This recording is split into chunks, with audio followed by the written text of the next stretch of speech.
barriers, no borders, no boundaries. And we united black people globally, not just in America, but globally, using technology where we can access each other's resources, intellectual capital, training, business development,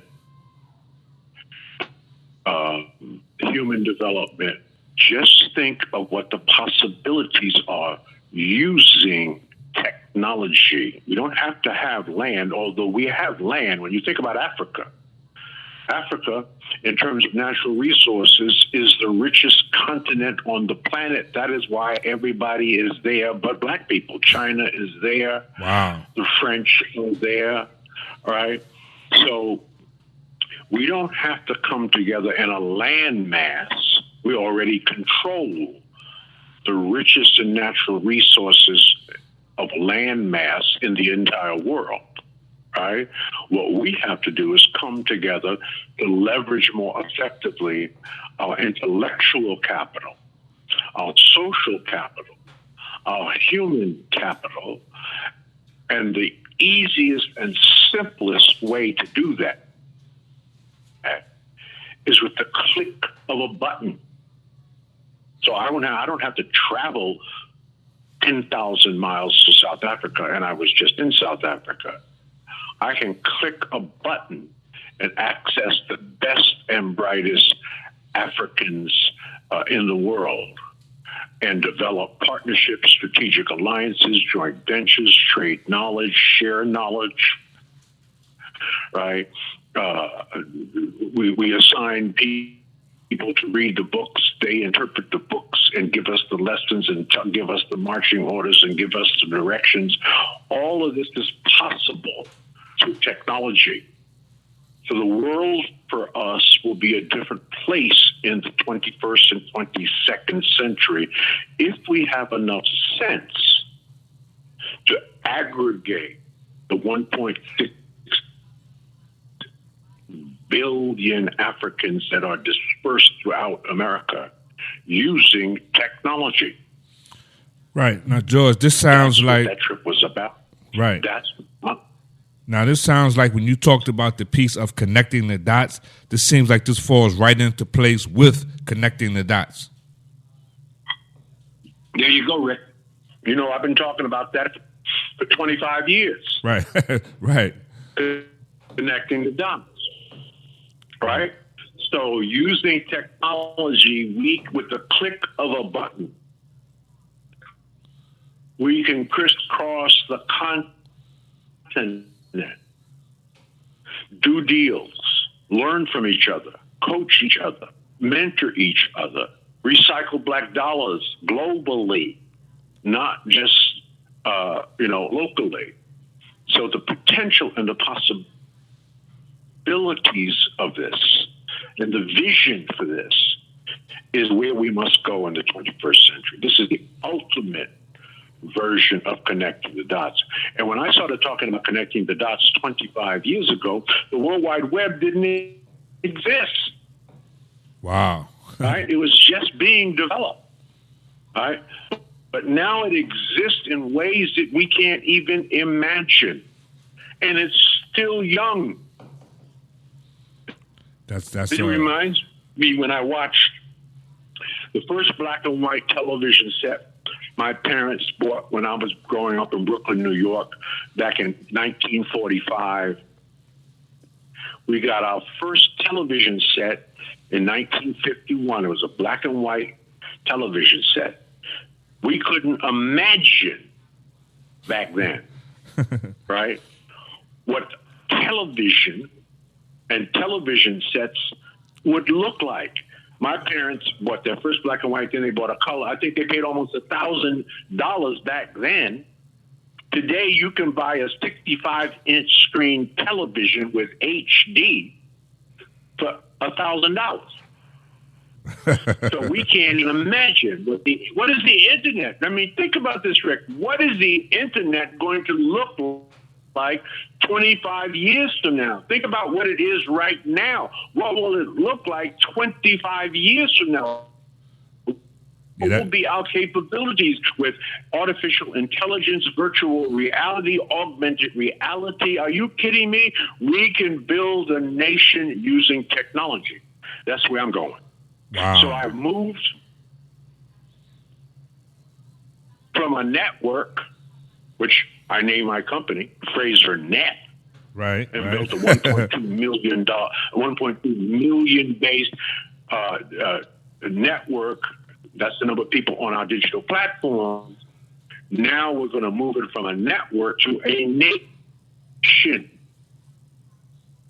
And until we start thinking nation, we will never maximize our full human potential. We have to start thinking nation, not just network. There are 46 million black people in America. That is a pittance to the number of Africans dispersed throughout the world. 1.6 billion people of African descent dispersed throughout the world. So when we start acting as one, we will demonstrate to ourselves and we will demonstrate to the world that we are a force to be reckoned with. Right. So that's the issue. Look at what China's doing. Right. A lot of people are thinking about one, and one meaning only themselves. They're not thinking about nation building or us as a community or us as a team. They're thinking, I'm out here for myself. I get mine, you get yours. A lot of people have that mentality, George. And how do we come out of that? That mindset will lead to destruction of black people. It is the mindset that our slave masters beat into us.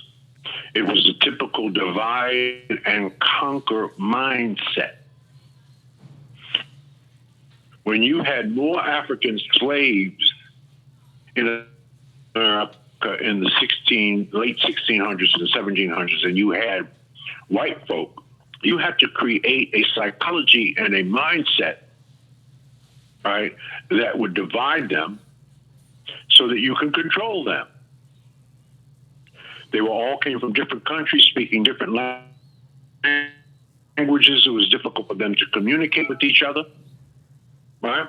So you needed a mindset. You needed to speak into them, beat into them the whole notion of disconnection.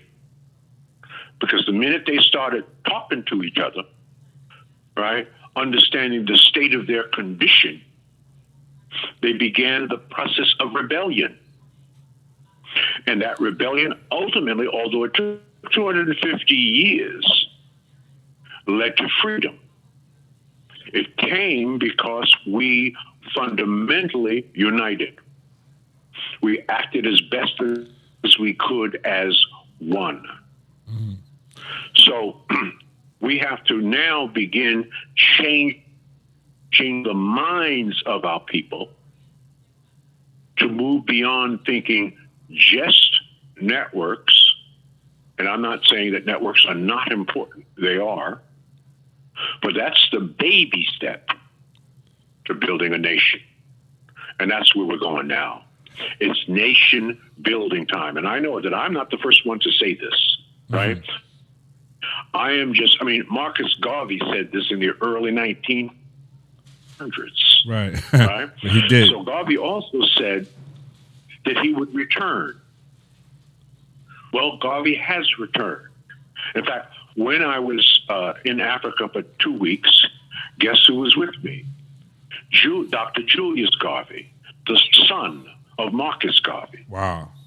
When I spoke at the Pan-African Parliament, the head of the parliament stood up and applauded after my talk when I talked about nation building, using technology, and Fraser Nation being the seed of that idea. He said that was the greatest idea he had ever heard. He had not even thought about reuniting our nations and building our nations using and leveraging, accessing technology.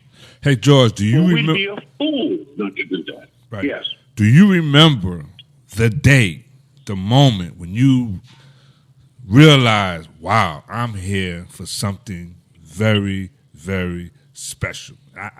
Without a doubt, you know, like, wow, I'm here to do some powerful work. Do you remember that day when you realized it? I remember, that's a wonderful question, Rick. You always ask great questions. What I remember, because you see, when we are born, we don't quite know what God has in store for us, what God wants us to do. We don't quite know. We're learning it. In the process of learning it, we're failing. We're overcoming obstacles.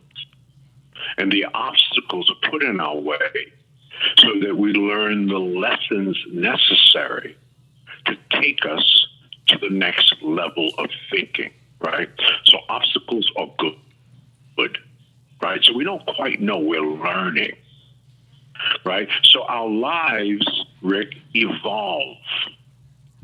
So let me tell you how that works. When I graduated from high school in Brooklyn, New York, born and raised in Bed-Stuy, I got a vocational diploma in woodworking. This is back in 1963. In carpentry. I was to be a carpenter because nobody thought I was college material, but somehow or another I ended up with 3 doctorate degrees. Wow. That's a whole nother story. Right. Okay, but no one thought I was college material. So the only job I could get, because I couldn't get a job in the carpenters union because the Italians controlled it at that time, right? So the only job I could get at that time was mopping floors on the midnight shift at LaGuardia Airport. Wow. That was the job I could get. So that was sort of like a government job, right? I worked for the Port Authority of New York, New Jersey. They controlled the airports and the ports in New York, right? So the only thing I thought when I felt lucky enough to get some work so I could live was God has put me here at this moment in time, right? Remember, now I'm 18, 19, 20 years old. God has put me here to mop floors. This is what I'm thinking. What do I know? This is what I'm doing. So if God has put me here to mop floors, I'm going to be the best floor mopper in the history of LaGuardia Airport. So if you were to go to LaGuardia Airport today and go down into the maintenance department at LaGuardia Airport, there's a plaque on the wall. You know who's on that plaque? Me. Wow. I was the best floor mopper in the history of LaGuardia Airport. Dr. King said something about that, right? Whatever you do, be the best at whatever you do. That's right. That's right. So that is what I did for 3 years, and I was the best at it. And then God graduated me because while he may have put floor mopping in my path to learn or as an obstacle, I learned everything I needed to learn, and then he promoted me. Right? And then one thing led to the next thing, led to the next thing, and now at 74, beyond starting FraserNet 32 years ago, building a digital platform of 1.2 million Black professionals, business owners, and community leaders, being named Black America's Guru of Networking, I've now morphed from a network to a nation. But when I was mopping floors on the midnight shift at LaGuardia Airport, I wasn't thinking that. I was just thinking, how can I be the best at this that I could be? So this is the story. I mean, this is the lesson, right? The lesson is very simple. And that is, be the best that you can be at whatever it is you're doing in the moment. It's just that moment. That then sends a signal to God, right? That you are worthy of a new assignment at a slightly higher level. So let me say that a different way. Let me say it a different way. Then I'm going to give you a statistic. My favorite quote outside of the Bible is by Marcus Aurelius. Marcus Aurelius was one of the 5 great Caesars. Marcus Aurelius said in 160 AD, and I quote, "The impediment to action advances the action. What stands in the way becomes the way." Let me repeat that. Wow. The impediment, this is deep. This is deep. Now I'm going deep on you. Yeah. This is a mile deep. The impediment to action advances the action. What stands in the way becomes the way. Wow. I'm going to say it differently. The obstacle is the way. Where there is no obstacle, there is no way. What is the first thing God does when God gives you an assignment that you feel that he feels that you are ready for? He puts an obstacle in your way. And your job is to find a way over, around, through, or under the obstacle. And when you do, you get an attaboy or an attagirl, and then God gives you a new assignment at a slightly higher level. And then what is the next thing God does? He puts an obstacle in your way. And your job is to find a way over, around, through, and under the obstacle. Why? This is where you learn. These are where the lessons are. There's more lessons in failure than there is success. And if you learn those lessons, you move on. If you don't learn those lessons, Rick, that's where you're stuck in life until you learn the lessons that God has put obstacles in front of you so that you will learn the lessons needed to get a higher assignment in life. And that is the story of our lives.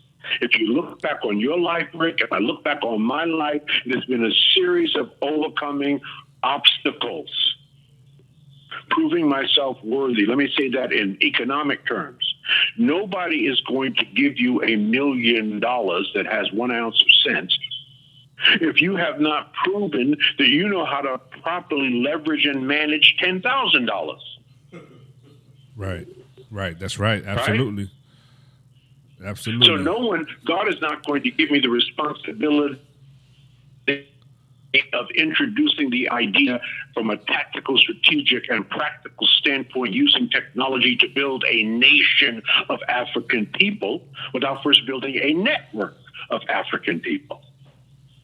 And then without doing all of the assignments that God has given me to reach the point of that result. Right. And that is the story of our life. That is also the story of African people. Right?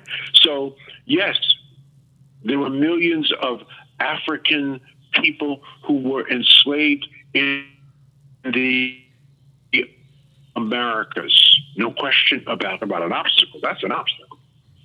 That's a 250-year obstacle. But we are the most educated and professionally trained generation of Africans in the history of humankind. I've traveled every place that Africans have been dispersed. I've been to South Africa, Central Africa, East Africa, West Africa, North Africa, all over South America, and all over the Caribbean. There are no black people in the entire world doing better than we are. In fact, we are the beacon of hope for every single person of African descent in the entire world. We are the richest Africans on the planet per capita. That's powerful. That would not have occurred had we had not been kidnapped, stolen, and brought to America, given this education in spite of all of the travails and all of the hate and all of the isms of this country heaped on us. We overcame that, and we rose like the phoenix. Right. Well, George, when awesome and powerful people. Yes, George. When I tell people, this is the story of our lives. Right. And George, when I tell people that we built a radio station in the projects, they can't believe it. And one of the things that the engineer says about this, he says, "Hey, we just want to help people be smarter." I says, "Okay."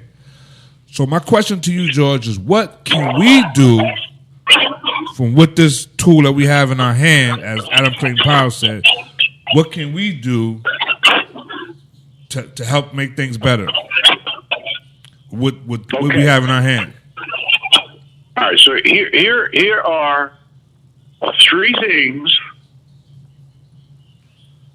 Very simple. That black folk must do globally, not just in America, but globally. And this is what I said in the Pan-African Parliament.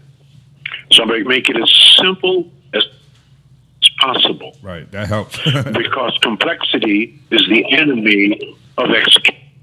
Right. Complexity is the enemy of execution. So I'm going to make it simple. In other words, the more complex you make something, the less likely we are to do it. So I'm going to keep it really simple. I'm going to give it to you in 3 words. This is what I'm preaching and teaching. This is the mantra for the 21st and the 21st and the 22nd century for black people globally. We must learn, we must earn, and we must return. We have a lot of us learning and a lot of us earning, but not enough of us returning. And therein lies our problem. So we must learn. We must understand that education, constant, never-ending improvement, lifelong learning, and personal growth and development is number one. We must never, that's one of the things I love about you, Rick. You never stop reading. You never stop learning, right? So education is the second thing on our agenda. I'll tell you the first thing in a minute, right? When you educate yourself, you increase your earning power. And when you begin to earn, not only must you take care of yourself and your family and your children first, you then must reach down, lift up, and reach back and pull forward. That we must develop a system in our culture, which we do not have, but Jews have, that if you are a black person of means, and you do not give back to black issues and black causes, you need to be socially isolated and ostracized. If you are a Jew of means and you do not give back to Jewish causes and Jewish issues and Israel, you are socially isolated and ostracized. You are out. Don't even show up at the synagogue. Wow. Right? So learn, earn, and then return. We got a lot of us learning, a lot of us earning, but not enough of us returning. Right. Now, so that is it in 3 words. Now, you say, well, Dr. Fraser, what is the agenda for black people for the 21st and 22nd century? It's very simple. The first item on the agenda is tribalism. We must act tribal. We must act as one. It must be the black person first. Jews are tribal. It is the Jew first, second, and third. Right? Black. I wrote this in Success Runs in Our Race.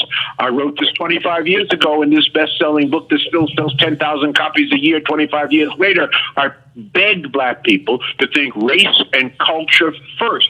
Not only, but certainly first. So the first agenda item is to think race and culture first. That we must make black people great first.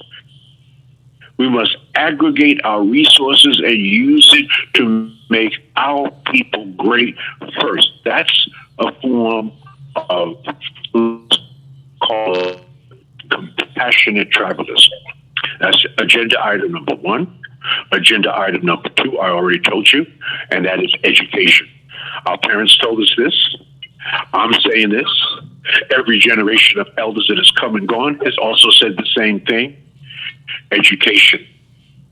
We must be an inch wide and a mile deep in our subject matter expertise, and then we must be a mile wide and an inch deep of matters of the world. Right? You got to be able to talk about something other than sports, right, and television. right? So education, and it's lifelong.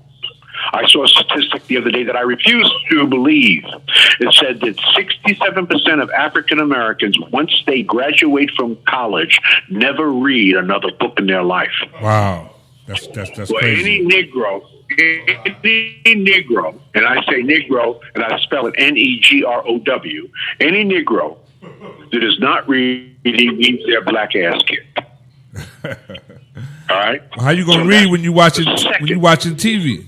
How you gonna read when you watching TV? That's right. So that's the second agenda item. So what's the first? Compassionate tribalism. The second is education. Right? The third is business ownership and business development, economics, financial education, financial literacy, recycling black dollars, building more businesses, growing our businesses, employing each other, ultimately becoming the number one employer of our own people. And every immigrant group that has ever come to this country, Rick, has understood that. But black people, Jews are the number one employer of Jews. Asians are the number one employer of Asians. East Indians are the number one employer of East Indians. Arabs are the number one employer of Arabs, right? 97% of black people have jobs. We do not employ each other. We employ about 3 million of our own people with the 2.5 million black-owned businesses that we have, and of which 2.4 million of those businesses are sole proprietorships. Mm-hmm. So we have to fix that, right?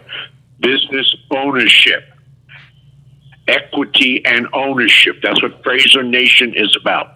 Okay? So let me repeat. The first agenda item is compassionate tribalism, supporting and making ourselves great first.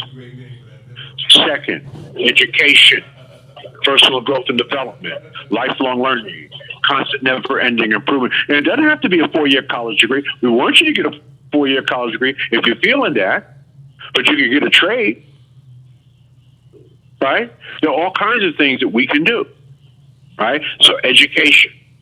The third is business ownership. And the fourth and final, this may sound strange, philanthropy. That's the fourth agenda item. Giving back. Those of us that earn millions and a few that earn billions, giving back. What Roger Smith did for Morehouse, the multi-billionaire technology scion. Right. What he did, paying the tuition of 400 Morehouse graduates, and then giving some money to their parents. That was incredible. That's what I'm talking about. Yeah. That's incredible. Maybe the most creative, the most powerful philanthropic thing ever done in the history of black folk in America. Wow. So let me repeat. Dr. Fraser, what is the agenda item for the 21st and 22nd century for all black people? I don't care where you live, whether you live in the projects or the gated community. Number one, compassionate tribalism. Think race and culture first. Number two, education, personal growth and development, constant never-ending improvement, and lifelong learning. Number three, business development, economic development, entrepreneurship, all things having to do with economics. Mm-hmm. We are a financially illiterate people. You cannot be black and beautiful in this world without being black and powerful. And you cannot be black and proud in niggas too. Let me say that again. You cannot be black and proud in niggas too. White folks are planning for 3 generations, and we're planning for Saturday night. The goal, brothers and sisters, is to win, not to look like we're winning. Right? I would rather carry a plastic bag with $5,000 in it than to carry a $5,000 Louis Vuitton bag with $100 in it. That's looking like you're winning. You ain't winning. Louis is winning. Nike is winning. Gucci is winning. Your black ass ain't winning. I'll take that plastic bag. I will take that plastic bag. Right? So that is the third agenda item, and the final agenda item is philanthropy. Right. When you get there, give some back. Right.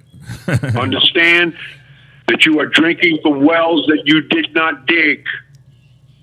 You're standing on the shoulders of giants. Yes. Give something back. Mm-hmm.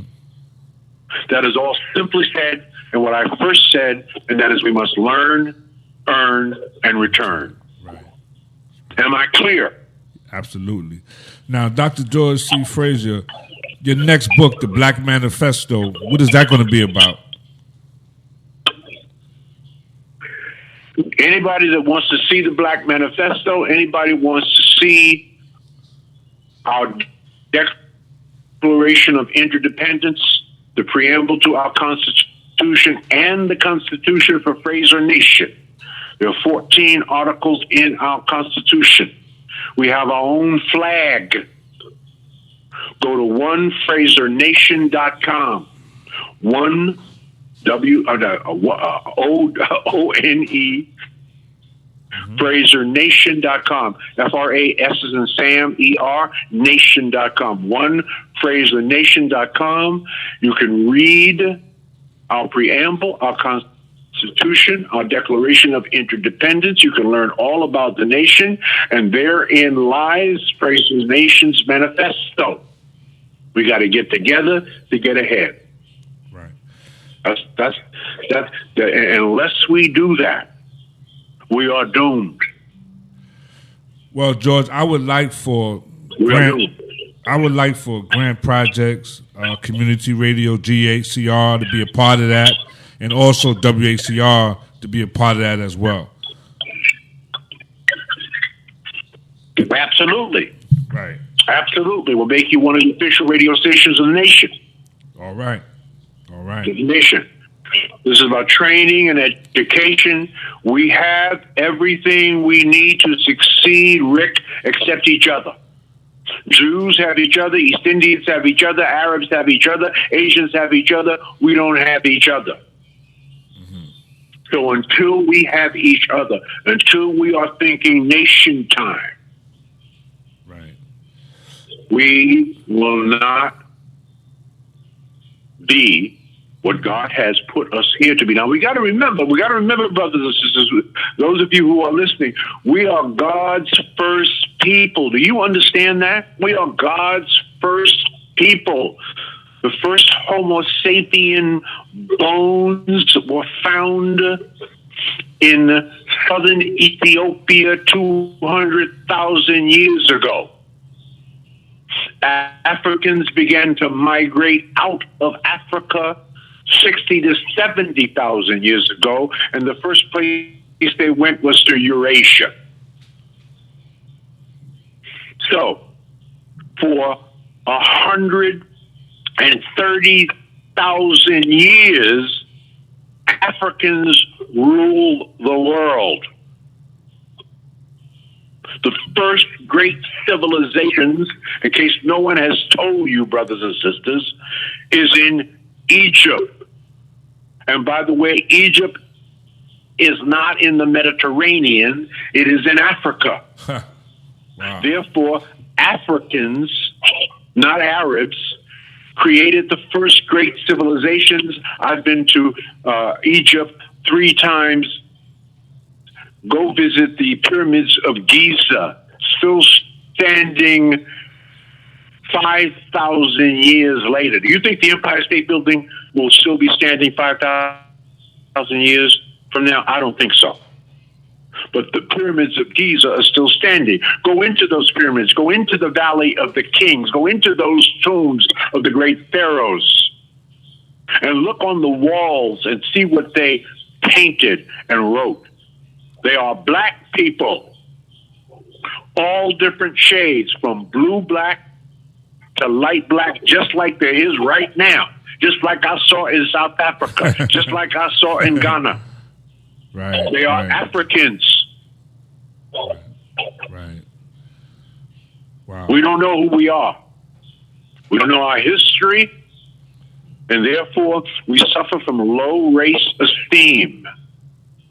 Low race esteem comes from low self-esteem. See, when I wake up in the morning, I look in the mirror. If I do not love what I see as a black man, there's no way that I could love you, because when I look at you, you become a reflection of me. That's low self-esteem. That drives low race esteem. And when you have low race esteem, this is why there's little trust among black people. This is why we don't do business with each other. We always believe, we think the white man's ice is colder, the white man's sugar is sweeter. We have been taught this. Right. We are not born this way. Yeah, that's a concept that I've never heard before. Low race esteem. That's pretty powerful. I've never heard that concept before. Yeah. Low race esteem. Yes. Why do you think black people are not united, man? What is that? Because we're stupid? Because we were born that way? No. No. We were taught this. It was a means of control. Read the Willie Lynch letter. Right. Now you're going to have the conference. Right. The conference. And there's another piece. George, your conference. Say it again. The conference is going to be in Houston this year, 2020. Is it going to be in Houston? Yeah, the conference, the Power Networking Conference, the 19th. Yeah, the 19th anniversary of the Power Networking Conference will be in Houston. It will be July the 8th through the 11th. And you got to go. You got to come. If you're interested in the Power Networking Conference, I want you to go to the website, powernetworkingconference.com. Mm-hmm. powernetworkingconference.com. Got it. And look and see the whole agenda. Everything is up there. Wow. There's already a special offer going on right now for the holiday season. Right. Right. So go. I have a sister that lives in Houston. I think Houston is on the right. Again? I have a sister that lives in Houston. And I want to see you. I want to see you there. I want to see you there next year. All right. Okay. All right. I think it's going to be powerful. I want you to make me a promise. Okay. All right. Yeah. Yeah. And I haven't been there since my sister moved there yet. So it's time for me to get on over there. So I'll be in Houston 2020. And my birthday is July 7th, too, so that could be a nice little birthday gift. Oh, wow. So we can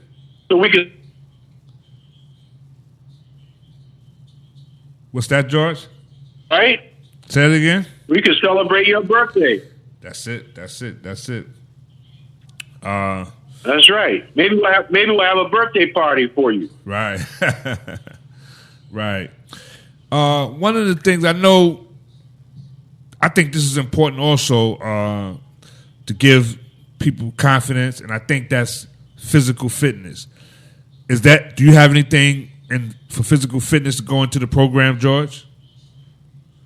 Oh, yeah. Well, absolutely. You cannot have a program like ours and not deal with wellness, to include the psychological wellness and physical wellness, because they're connected. Oh, absolutely. Absolutely. Right.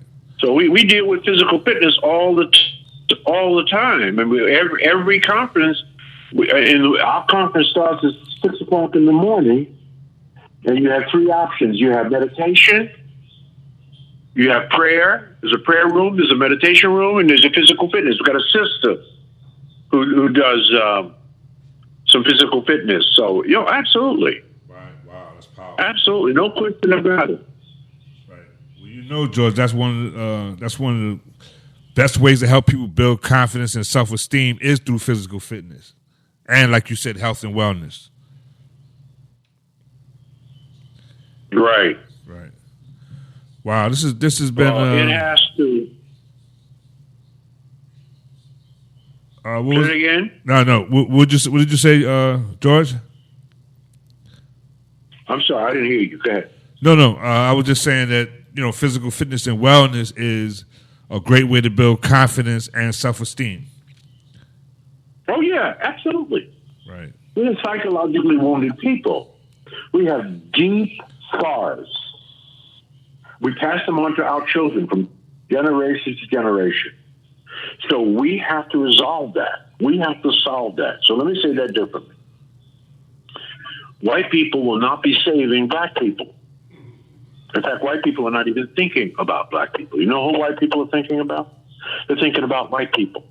They're thinking about their husbands, their wives, their school, their businesses, and their neighborhoods. They ain't thinking about you. Right. So if we are going to get fixed, we will have to fix ourselves. It's been 400 years and we ain't fixed. They ain't thinking about us. Asians ain't thinking about us. They're thinking about them.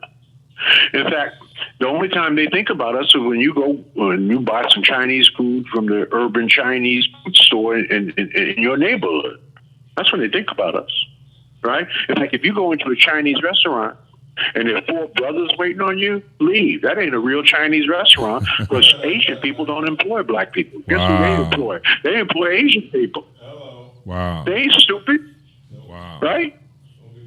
That's right. And you can't hate on them for that. Wait a second, George. You telling me that I would not be able to open up the Booker T. Washington soul food restaurant in Chinatown? Delicatessen in Chinatown. That's a loser. And try that. Let's see if that works. Yeah. That's a loser. But my engineer said that's a loser. He said that's not going to work. That's right, man. Yeah.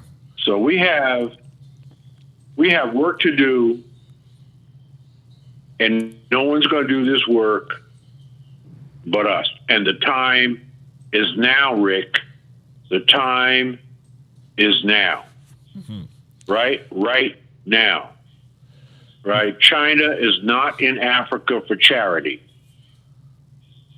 Right? So we have to, this is our work, and we have to do this work. Mm-hmm. Now, one of the things you understand what I'm saying?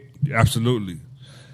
Like a lot of people struggle to figure out, their talent, their skills. Some people haven't figured that out yet, and you'd be surprised. Older people haven't found that out yet. But a way to get employed definitely is the field of hospitality is always open and looking for good people. What do you say to that, George? The field of hospitality is always open for people looking for opportunity. Yes. Because people are always looking for There's unlimited opportunity. Rick, there's unlimited opportunity. Any black people that tells you any different don't know what they're talking about. There's unlimited opportunity. We are not lacking opportunity. What we are lacking is capacity.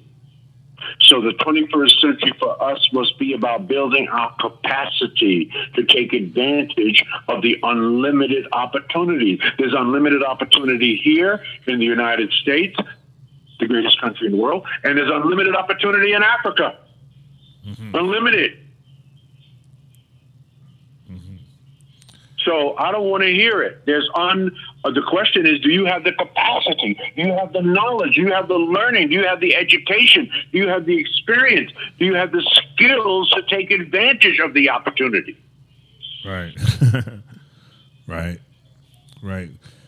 There was a guy that had a natural health food store here in Harlem, and he started taking trips to Ghana. The next thing you know, he just completely took his family and moved to Ghana. He didn't even want to come back anymore. I was like, I miss it. Yeah, I miss his restaurant. He had a great health food, Jamaican health food restaurant, and he's now made Ghana his home. Absolutely. Right. Absolutely, man. So I don't want to hear it, from anybody. Mm-hmm. Right? We can do this. We can do this. Right? Wow. Now let me get you. I want to read. Go ahead. I got to roll, but I want to read you something. Uh-huh.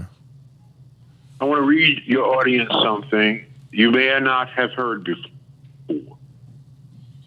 But this was a statement made by Richard Smith, who is a famous British guitarist, all right? And he made this statement during an interview in England. And I'm going to read it to you verbatim. So I'm quoting him. I've been asked many times what I think of Africans. Here's what I think of Africans without language and without taboos. They sell everything to the highest bidder, even their land. Then they poison themselves with everything that is edible. Look at their pastors or so-called men of God. They rob their congregations and become billionaires in very poor nations. The church has become family inheritance. The father, the mother, the children, and the other business interests. Now, I'm not racist because I do not believe a single second that I am superior to a black man. The difference with them is that we think of our descendants and we are calculators and we protect our interests and we'll kill for that if need be. This is what he is saying, the difference between black people and white people. Let me repeat that. I'm not racist because I do not believe for a single second that I am superior to a black, but the difference with them and us is that we think of our descendants. We are calculators. We protect our interests, and we will kill for that if need be. We are not emotional. We have passed this stage. If the lion has pity on the gazelle, it is he who will die of hunger. They have lions at home, but they do not understand the laws of nature. He's talking about black people, Africans. For everything they confide in superstition and religion. The difference between the others and black is, while others reflect, blacks do not think. They do not use their intellectual capacity, and very few blacks are analytical.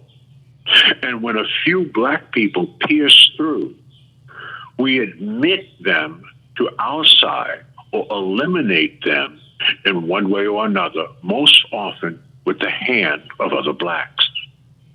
We brought them our God and continuously invent fuzzy concepts to confuse them more. In 100 years, their descendants will be more slaves than they are now. They are already more unhappy than the generation of their parents, and they naively believe that numbers will be their strength.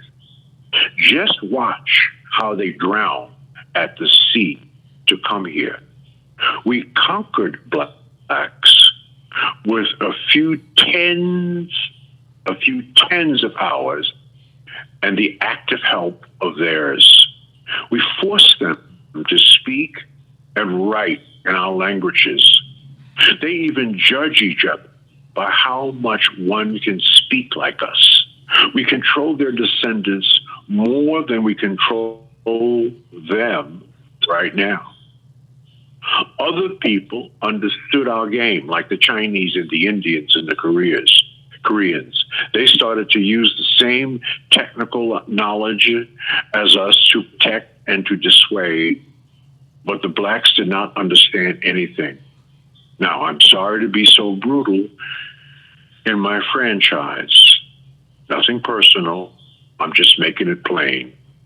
Richard Smith, white English guitarist, said that on an interview stage last year.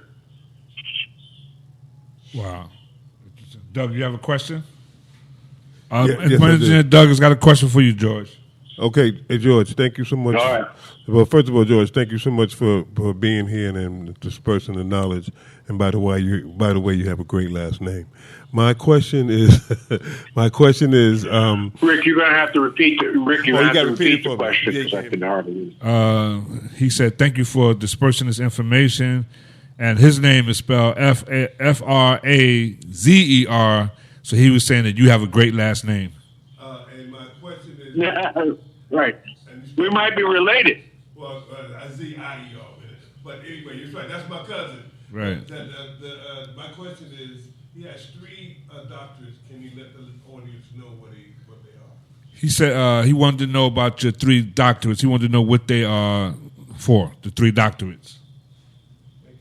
Philosophy. One is in philosophy. One is in theology. And one is in humanities. All right. Well, all right. Education can take you far. So, George, I want to thank you for Very being. far. I want to thank you for being here today. Like Doug said, dispersing this information. You know, let's go. We got work to do.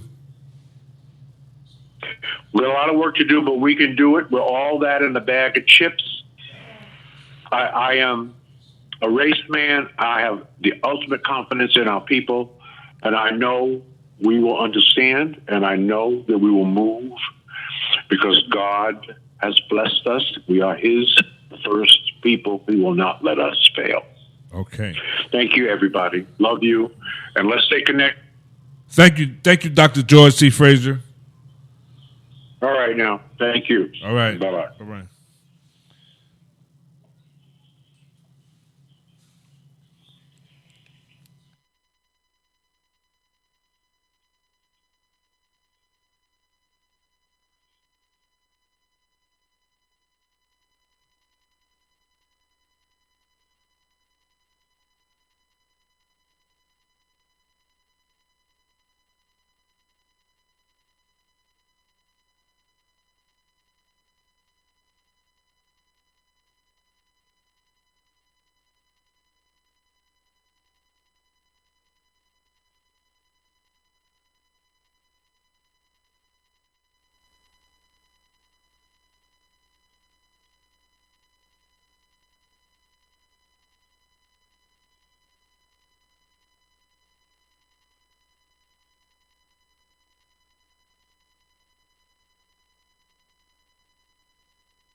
Grant Houses Community Radio, the soul of the Upper West Side. You're tuned in to GHCR.NYC, Grant Houses Community Radio, home of the community